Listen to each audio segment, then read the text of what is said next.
pick with one hand and just throw it. Yeah? Because they were so dried out. Yeah, they were. Who knows how long they sat, you know? I mean, they could have sat for like years. Hey guys, I'm at Douglas Christie's off-grid cabin in the woods down in Pennsylvania in the Appalachian Mountains. And I figured I'd just take you around, show him his place. We're putting some wood away right now, or they are. I'm just making videos.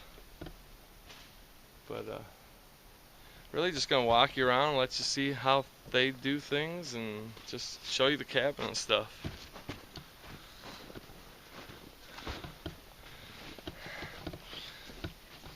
They've got some guys coming in here doing some logging to do some selective cuts so the smaller trees can grow. Sort of a sustainable lumber harvest. And then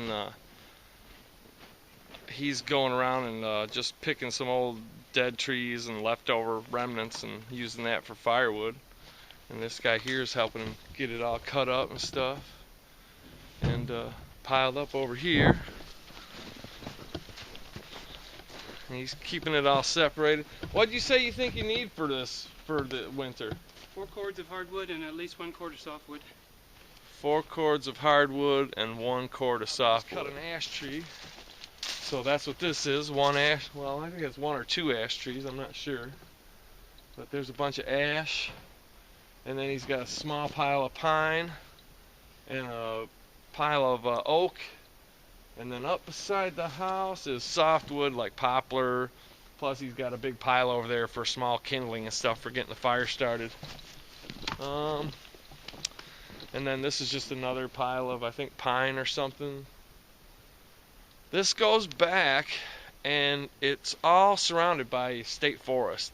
So they have their property, but they're surrounded by state forest as well. Plus you got a big hill on one side of the valley, obviously, and another big hill on the other side. I guess these hills are about 2,700 feet, something like that. So not big mountains, but definitely a big hill, big hike. We did a small hike up yesterday and looked at what they call a rock glacier. It's a bunch of rocks, and the rocks actually move the way a glacier would, so it's kind of a really unique feature. Take you over here. I'll show you the outside of the cabin. Oh, he's got a saw. Well, I don't know if this is. Is this the saw you were using to cut the wood, or you weren't using? What wood? You mean for in here? Well, like yesterday, you told me I would come over here and saw some wood up for you. Yeah, that's like those pile that over here behind the hardwood, those big long pieces. That's what I used to cut that up with.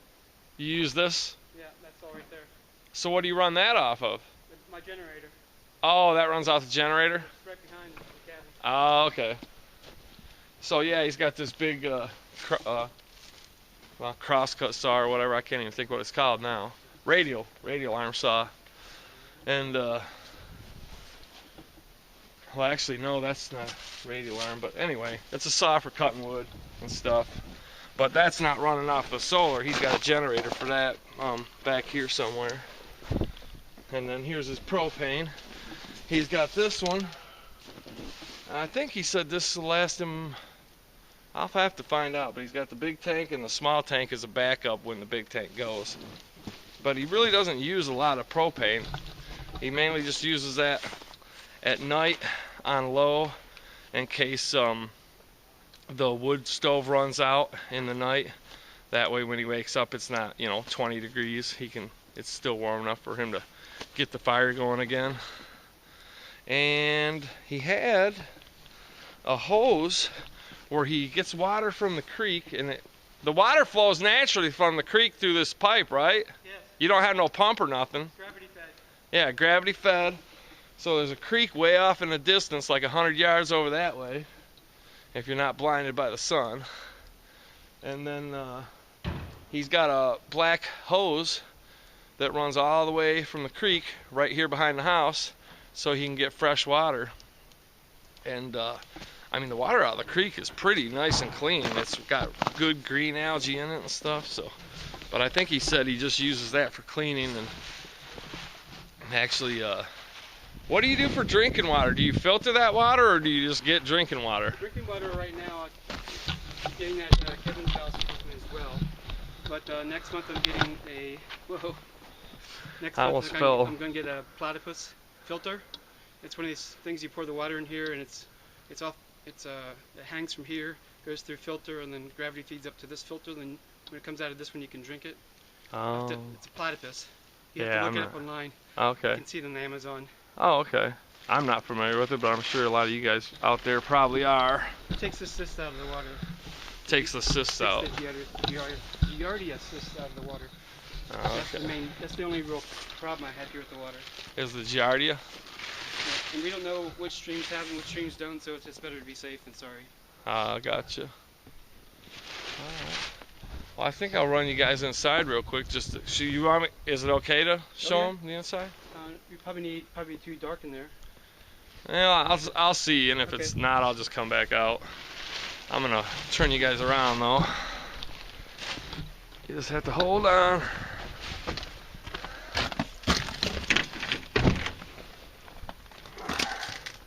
Oh yeah, we can see just fine. So there's the fireplace. Got a couple things of water up top. We use that for cleaning and just to keep some steam in here.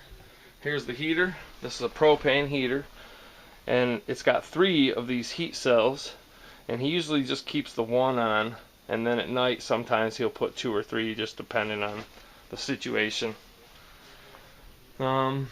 Couch, couple chairs, there's a bed down here, and plenty of room, you know, for a dresser, couple dressers, big space in here, gun rack.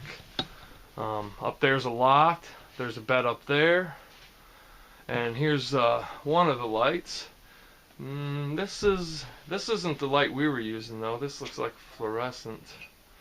And then this is the main light we use. Just that one light bulb lights up this whole area pretty good, and it just comes over here. And here's his little solar setup, I believe. And again, I'm not too familiar with this stuff, but there's the that's for his solar power. And then he can just take these other lights if he wants and plug in there as needed. He's got a little power inverter right here for probably can't see that one too well, but there's a small, like 300 or 450 watts or whatever power inverter here, simply for charging cell phones and stuff. I mean, you can see he's got the cell phone charger on there. Hopefully I'm not showing anything he doesn't want to see. And just a ladder to get up to the loft. But it's nice and cozy. I mean, got pictures on the wall. Oh, I want to show you the composting toilet, man. This thing's awesome. Non-electric, you know, nothing. It runs all by itself.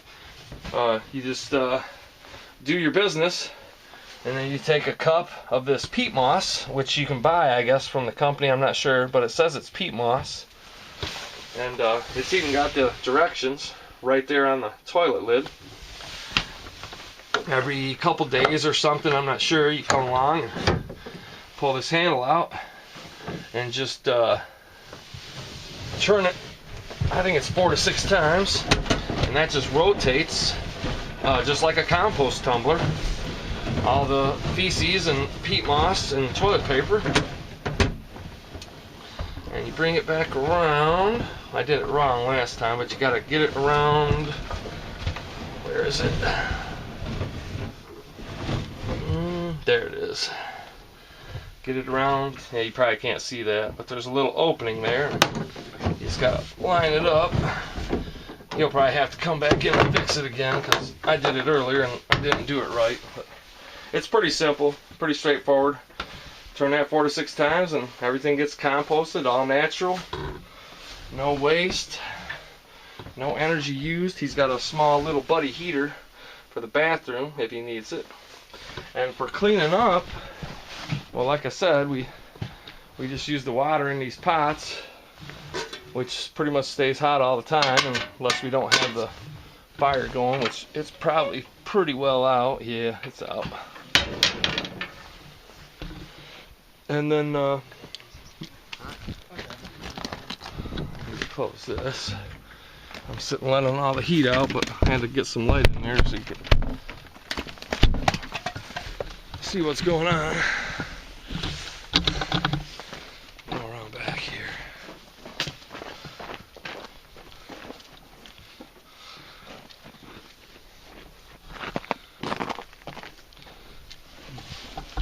There's the smokestack for the chimney. I just got it coming out, going up. It's got a board run here to support it. And it looks like this thing's just sitting on jack stands. I'm not really sure how he's got it here.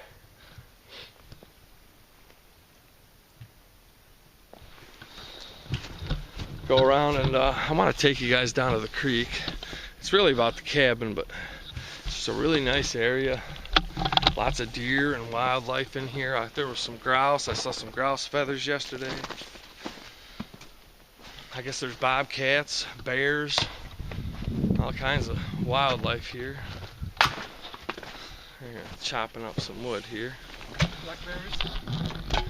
Huh. Got the largest black bears in this part of the country. We also have the largest white-tailed deer, and we also have white deer, actual deer that are white. They're not albinos, they're actual white. Well, and also the deer and bear all seem a lot bigger in this area than other parts of the country. Yep. And even there was actually a race of people that lived here. Called the Susquehannocks. The Susquehannocks. They're native Indians. They're genetically different than all the other native Indians. They were tall, they were warlike, they're considered to be very handsome, very beautiful. But the Iroquois got together and created the 4 tribes and 5 tribes and got together and basically wiped them out because they were warlords and subjected all the people they would conquer. So the Susquehanna were attacking everybody, so everybody ganged up on them and took them out. Basically, yeah. Okay. But they were just totally genetically different. It's every once in a while you can find someone who has a little bit of the Susquehanna DNA in them, but because of intermarriage from the raping and stuff like that, but pillaging, But they weren't like your typical Native American from the time or anything. No. Just a completely different race of people or whatever. right. And they would go from this was the hunting ground area for the Susquehannocks and some of the Iroquois and Munsee Indians.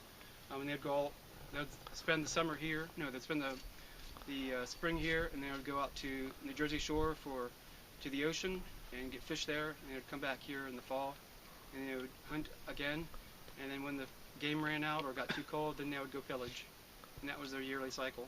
You don't mind me videotaping, do you? I don't care. This is Glenn. How you doing? He's my neighbor. Douglas's neighbor. My closest neighbor down the hill.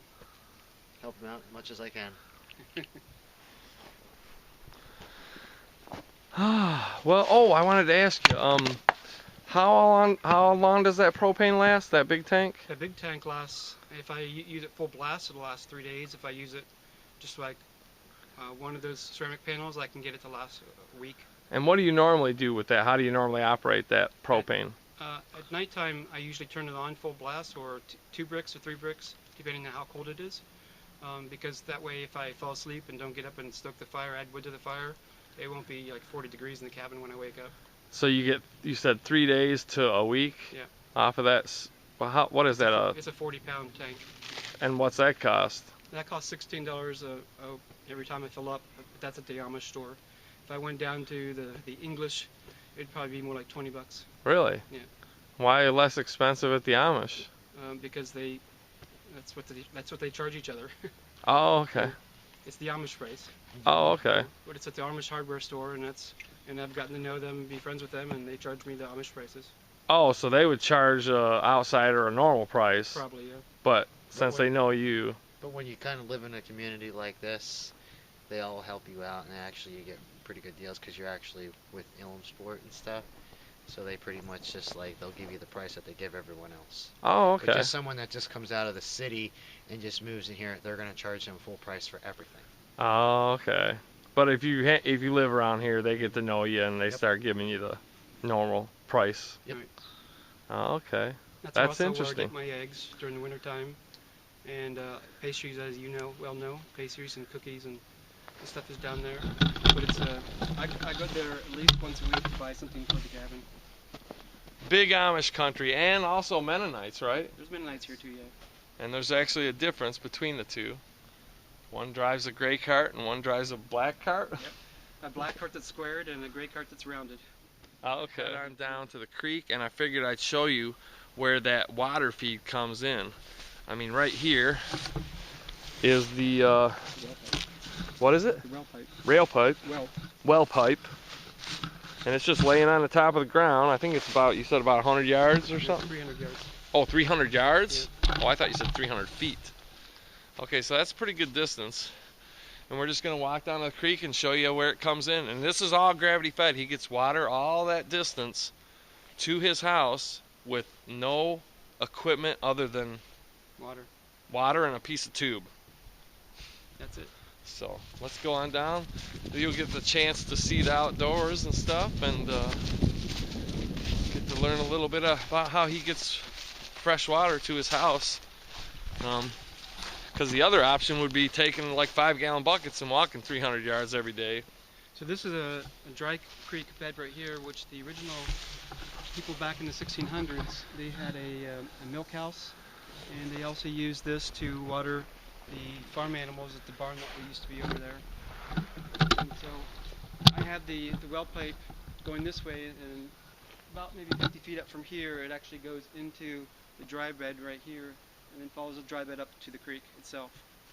But the creek is from here, it's over there, maybe about 50 feet, 75 feet maybe. So that well pipe comes to here and then goes on up there? Right, it goes up there, just a little bit of a cut.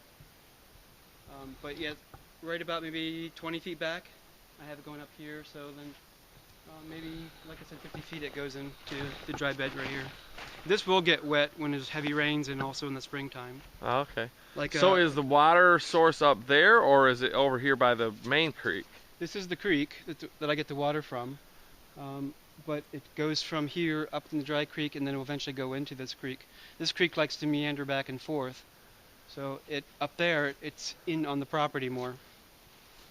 Okay, so the way this works then is you got to have the end pipe where you're taking the water and putting it in your bucket lower than everywhere else, or what? Or no? Where it comes out at? Yeah. Where it comes out at, it's got to be the lowest part, but I have enough water pressure in this well pipe. If I were just to hold it up in the air like that, it shoots above the cabin, and that's because it's all gravity fed, and where it goes in at is above the cabin level. Okay, so we actually, the water's up here, it comes down, and then it actually goes uphill and still comes out gravity fed, even though it's going uphill. Right. Because this hill is higher than the hill over there. So it's way up, comes down, goes back up like halfway, and comes out at the cabin. Yep, as long as the end point is lower than where it comes in at, you're always going to have pressure, water pressure. Awesome. And the only problem is when it turns winter, you got the hose laying on the top so it freezes. Right. And then it only froze about 2 days ago when the temperature dropped below 15 degrees. We probably should have grabbed that bucket. That's all right. On the way, because I emptied it out pretty much this morning. One of them and washing as you can see, we shoveled snow to make a little path because I'm going to have to walk to the stream the rest of the winter, as long as that pipe over there is frozen to get my water. Oh, okay. So that's the only bad part. Now, how much water do you think you're going to be hauling a day? Oh, probably maybe 1 or 2 buckets a day at the most. Also, like maybe 5 gallons, if that, a day. Yeah. And you're just one person living out here by yourself. Right, and that's just to fill up the buckets that I use on top of the wood stove. Oh, okay. And those are for washing, basically. Doing my laundry, washing my body, washing dishes, and everything else. The drinking water right now is from the well, and the rest but next month it's going to be filtered. And just so you guys know, I mean, this is the real deal. He's really living off grid. There's no electricity at all other than what he generates with solar power or the generator, which he rarely uses the generator. Correct. Only for doing like major sawing or something. But as far as the lights in the house and charging the phones and stuff, it's all off them 2 solar panels. Mm-hmm. And those things are what, like $150 a piece, or? Depends on if it's on sale or not. I mean, $150 to $300 would be a good price for solar panels, and but they're not the latest technology. If you want to get the latest technology, that's going to be a lot more money. They'll produce a lot more power. But if you only need a little bit of power like me, this is the best deal. Well, and the idea is you want to have the least amount of power. That way you're not having to waste a lot of money and resources. Because the idea of living off grid is you want to be able to live and not have to be paying bills and stuff. Right. And I'm only using one battery right now. If I were to put another 2 batteries, you know, I would have a longer charge than what I have right now. Right, you'd be able to store up. So he's just got one, what is it, like a regular? It's a marine battery. Regular marine battery. Yeah, deep cycle. Deep cycle marine battery, and we run all that off of just that one battery and the 2 panels. And like you said, if he wanted more energy, he could just buy more batteries and store up more energy. That's right. Cool. I really like this. I think this is awesome. And if you guys saw the sheep videos, I'm not sure which is going to get uploaded first or whatever, but he kind of helps out with the sheep. I mean, do you want to say that, or? Yeah, and that's what I do. So at least once a day, I help out with the feeding. We have grain at certain times of the year, and we have different kinds of hay we feed, whether or not they're milking or not milking. We have to move them around. We have to give them shots. We have to cut their hooves, like cutting your fingernails, basically. We have to give them anti-abortion shots, and we have to give them deworming medicine, different stuff like that. And the rams and the ewes have to be put in different areas when we're breeding them. But basically, the idea is, what I was getting at is, you know, you're helping them out, and they're helping you out by, it's basically a barter deal. There's no money exchanged. Nope. You help them on the farm, and they help you by providing you with a place to make your own living. That's right. I mean, he's not coming down here and helping him make his living. He's making his living on his own, but he's getting the use of the land in exchange for some physical labor helping on the farm. So it's like, help a brother out, and a brother helps you out, and he lets me take any of the wood here, but I also help him get wood for his house as well. Oh, okay. So I do that as well also. Awesome. So here's the creek. Let me, I know you guys probably don't like the clunking, but it's a lot easier doing it this way, and I think we get a little more live action. I can take it out in the stream. So I'm in muck boots. Just try not to rattle that because it's really loud on the camera, the tripod. It'll come through real loud for them. So this is going south, but up the hill. And every spring this floods. And actually we'll go out into this area as well a little bit. But this is pretty much, the stream never freezes. You can get a little bit of this, what you can see right here. And that's really about all it does. And the water goes up and down at different levels. So depending on how much rain we have. And I have a little bridge that I put here. At this time of year I build it up so it's not easy to walk across, but sometimes when the water gets really high it'll push these rocks off. So I build it up here so these rocks will go off first and maybe fall on that side and still keep the bridge that I have here. That way I won't have to always wear my muck boots and be walking in the middle of the stream.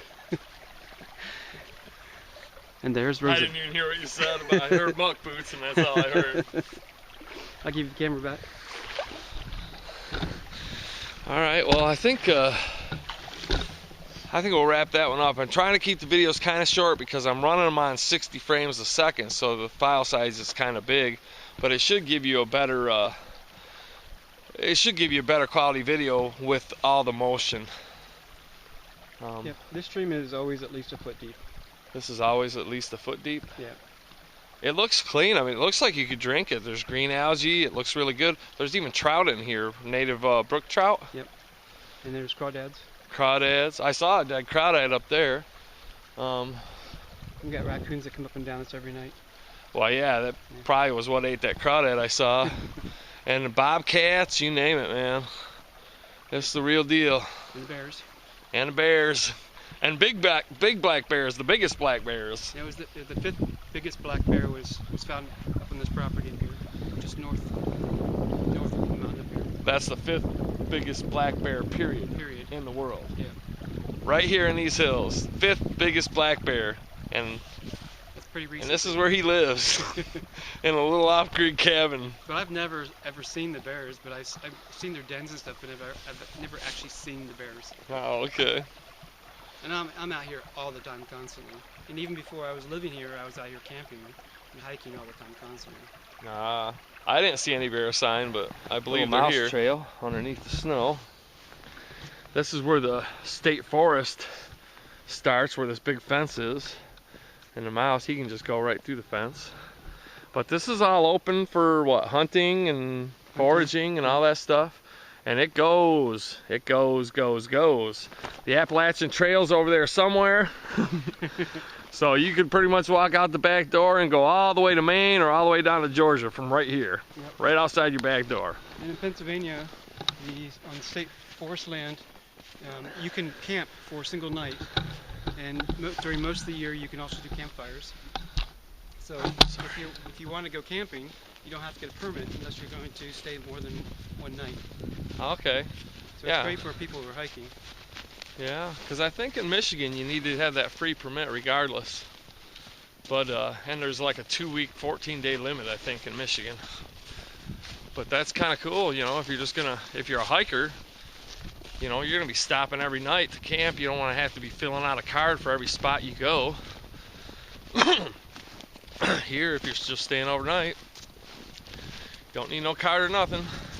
Just make sure there's no, you know, no burn fire warning for a dry spell or something, and you're all good. Because this is kind of big timber industry, Yes.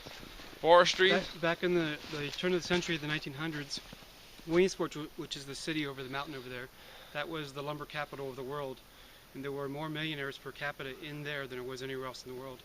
There's still a lot of millionaires there, but so we still do a lot of foresting here, even though a lot of places were clear cut. And Williamsport is the next big town around here? That's the closest city to us. Okay, so that would be where you'd go to do your main shopping, or? No, there's a lot. I do a lot of my shopping with the Amish around here. Oh, okay. But if I need to get something that they don't have, then I go into the over this town. Over here's where the water comes in at. Oh, right over here.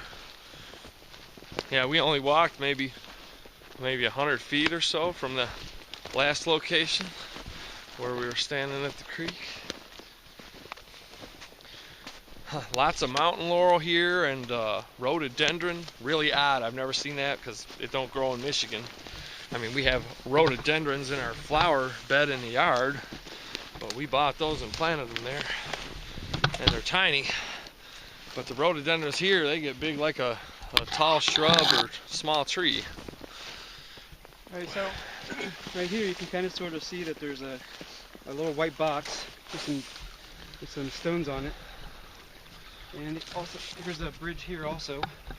So I'll move this.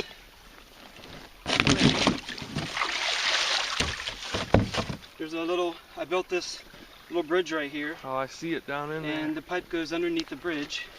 So you can see the inlet valve. Oh, so that's basically just like for a well. Right. It's got the screen on it, or what is that called? It's just an inlet valve. And that's basically to keep out most of the silt and any big debris. Awesome. It goes under the bridge right here. And you can see right behind me, maybe, hopefully. And the bridge is just a big pile of rocks. Right. And it goes right down the stream. And there's underneath all those trees and everything. no shortage of rocks here. The earth is rocky rock. Rocky loam. Rocky loam? Yeah, heavy rocky loam. I didn't see any loam. I think I might have saw some clay, but it kind of was hard like a rock too. It's certainly not, I don't know how you grow a garden here. I guess they do garden though, don't they? And this is about 2 feet down. Right now it's probably about 1.5 feet. You have to have at least a foot for this to work correctly. This camera's actually waterproof. Oh yeah? Yeah, but it's cold and it's freezing, so Yeah. I don't know if I should submerge it because it would probably expand Yeah. and crack afterwards. But yeah, I could go right down underwater and show you, but I don't want to risk breaking my camera. Crawdads down here too. This camera's supposed to be waterproof. I don't want to test it just yet. At least get a couple years use out of it and then start trashing it. What were you saying right there at the end? I said I often find a big crawdad down here. Oh, okay. This is basically so I know where it is, and also to keep stuff out over top of it, off of it, so the rocks don't land on it. That cover. Yep. So it's nothing high tech. I mean, there's a screen filter underneath an old plastic tub that runs down the creek and eventually cuts over to his cabin, and he's got all the water he could ever use, and it's got enough pressure to shoot all the way up his all the way up above his like 15-foot high cabin. Yep. So that's a lot of pressure. It's 300 square feet. I don't know if you said that or not, but The cabin? cabin 300. Oh, it's 300 square feet. There's 2 lofts. Yeah, I didn't mention that. So, And then this goes all the way up to that spring that I showed you. okay. Yeah, if you guys, do you still have that video? And it's still up there, yeah. When he first moved here, there was an old homestead with old root cellar and milk storage and everything, but it's all been gone. It's wasted away. It's hundreds of years old. And he was actually looking to restore that and live there, but ran into some issue with rocks or something and ended up coming down here just down the hill a little further, and now he's set up down here. But maybe we'll go up. If you want to see that, he's done a video on it before, and like I said, it's Douglas Christie on YouTube, and I'll put a link in the video description or in the video itself so you guys can go over there and check that out. And if you're interested in the old homestead or any of his other stuff, because he's done quite a few videos on different things like the Zier pot, refrigerator, lots of, what's that? Gardening techniques. Gardening techniques, homesteading, well, you know, prepping, any of that type of stuff. You guys know what we all do, and this is like I said, the real deal. This guy's really doing it. So if you want to learn, or if you're just interested, this is a great place to get some ideas for your off-grid living, or really not necessarily off-grid, but in my mind, just low-cost, back to nature kind of living. Or even camping. Yeah, or even camping. But so what do you want to walk up there? Well, No? It might be a little dark right now. Starting to get dark, Yeah. so we're probably gonna end up heading back to the cabin, I guess. And I think we probably need to eat and stuff too. So that's pretty much it. If I'm up here, I'm gonna be up here for a few more days. I'm kind of confused about up here. I'm not up here. I'm actually down here, but it's snowier and colder down here than up in Michigan. So I really don't know where I am. We're gonna wrap it up though, because like I said, I want to keep the videos kind of short so that we can get them uploaded. Because one thing about living out like this is you're kind of limited on the whole internet thing. And he's got internet now, but it's still, you know, it's not like living in a city where you got the high-speed cable. It's a satellite, and it took a lot of work just getting that in here. I think you made a whole series of videos on just getting internet. Yeah, we did. So we'll wrap it up, and we might go up here and do a couple more vids, or just play it by ear. Water comes in at for the well pipe. Okay, yeah, we'll do another vid to show where the water actually comes in for the well pipe. It's pretty much right here, but we'll show the actual location and maybe some more stuff along the way. But that's from the woods of PA. It's Roosevelt and Douglas Christie, and check his guy's channel out, guys. He has his own YouTube channel. I'm just down here visiting. He shows a lot of off-grid stuff. He shows his composting toilet, the Zier fridge. Zier pot, like refrigerator. I don't even know what that is, but we're not going to get into it. Lots of different stuff if you're into the off-grid homestead type of living. This is it, you know. This is the real deal. So check out Douglas Christie's channel. I'll try and put a link in the description or maybe right in the video itself, so it'll be easy for you to click on it and hopefully, you know, give him a sub and help a brother out. Thanks for watching. See ya.